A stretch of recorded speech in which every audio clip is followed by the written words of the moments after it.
ঝিনাইদহ শহরে বাস টার্মিনালে আমরা রাসেল ভাইয়ের সাথে দেখা হয়ে গেল। সে একজন ভাইরাল ম্যান। সে রাসেল ভাইয়ের সাথে দেখা হয়ে খুবই ভালো লাগছে। আমরা তার দোকান থেকে কফি খাচ্ছিলাম। আমাদের সাথে যোগ দেবে চাকলাদারের জনি ভাইকে ফোন দিয়ে বলেছিলাম, ভাই তাতে চলে আসেন, আমাদের গাড়িতে তুলে দেবেন। সে বলছে যে ঠিক আছে, আমি আসছি। ঠিক সেই মুহূর্তে আমাদের সাথে পরিচয় হয়ে গেল রাসেল ভাইয়ের সাথে। তার একটি চ্যানেল আছে এবং আমাদের সাথে আছে মিতাজ ব্লগসের মিতা, রিয়ন এবং আমি। চারজন মিলে খুব সুন্দর একটি চমৎকার সময় কাটিয়েছি আমরা ভাইয়ের সাথে কথা বলেছিলাম এবং আমরা তার সাথে কথা বলেছি। খুব সুন্দর একটি মুহূর্ত ছিল। অল্প কিছু সময় আমরা আমাদের গাড়ির জন্য অপেক্ষা করছিলাম। ঠিক গাড়ি না আসা পর্যন্ত আমরা ভাইয়ের দোকানে আড্ডা দিচ্ছিলাম সবাই মিলে। কফি, বিস্কিট এবং আরও অনেক কিছু খেয়েছি। জনি ভাই ছিল আমাদের সাথে। জনি ভাইকে আমরা চার এবং কফির নিমন্ত্রণ দিয়েছিলাম। সে বলে যে কফি খাবো। ঠিক তার পছন্দ মতো আমরা সবাই কফি খেয়েছিলাম। কফিটা খুব চমৎকার ছিল এবং খুবই সুস্বাদু ছিল। আমাদের সাথে রিয়ন ছিল, রিয়নও কফি খেয়েছে। রিয়ন বলল যে কফিটা খুবই সুন্দর, আমি অনেকদিন পরে এরকম একটু কফি খাচ্ছি।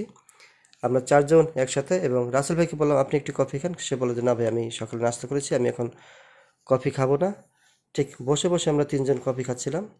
মিতা এবং রাসেল ভাই, আমি, জনি ভাই, চারজন মিলে সুন্দর একটি আড্ডা দিয়েছি এখানে। পাশে ছিল সুন্দর একটি বট গাছ। রিয়ন খুবই মজা পাচ্ছিল, আমাদের কথা শুনছিল সব দিকে তাকিয়ে তাকিয়ে। আমরা কি বলছি সেগুলো সে শুনছিল। একবার আমার দিকে তাকাচ্ছিল, একবার জনি ভাইয়ের দিকে তাকাচ্ছিল, রাসেল ভাইয়ের দিকে তাকাচ্ছিল এবং তার মায়ের দিকে তাকাচ্ছিল আমরা কি কথা বলছিলাম সেগুলি শোনার জন্য। রাসেল ভাই বললো যে তার চ্যানেলের কী অবস্থা, আমরা খোঁজখবর নিচ্ছিলাম। সে বললো যে খুবই ভালো, এবং আমরা বললাম যে আমাদের যে নতুন একটি চ্যানেল করেছি সেটা আমরা কাজ শুরু করে দিয়েছি।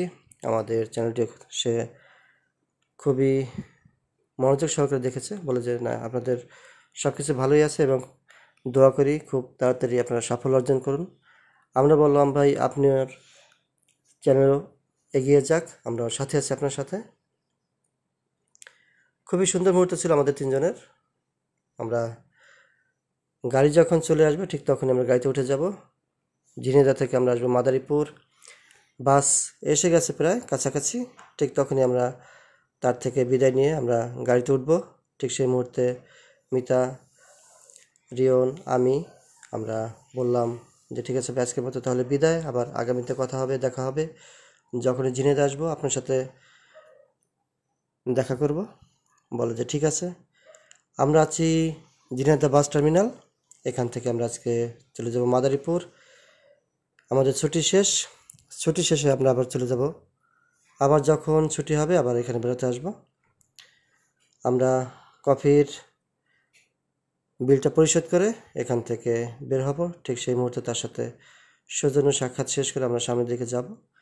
রিয়ান বলল যে গাড়ি প্রায় চলে এসেছে, তাহলে তাড়াতাড়ি চলো আমরা সামনে যাই। আমরা বললাম যে ঠিক আছে, তুমি ব্যাগ এবং সব কিছু রেডি করো। এখানে অনেকেই আমাদের সাথে কথা বলেছিল। রিয়ন এবং আমি পাশাপাশি বসে গল্প করছি। বাস আমাদের খুবই তাড়াতাড়ি চলে আসবে। আমরা 3টা সিট নিয়েছি। 3টা সিট নেওয়ার পরে আমরা গাড়িতে উঠবো। জনি ভাই বললো যে গাড়ি খুবই কাছাকাছি। আমরা